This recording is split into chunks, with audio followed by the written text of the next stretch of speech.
Julius Malema goes to Nigeria.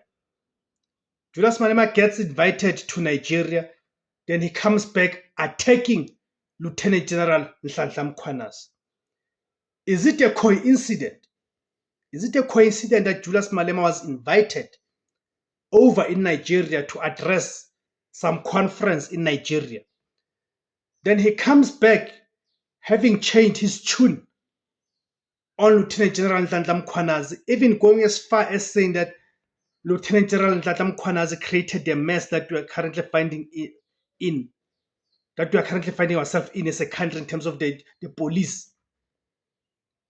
What happened in Nigeria that has changed Julius Malema's tune? You would remember in 2015, he undertook a trip to London.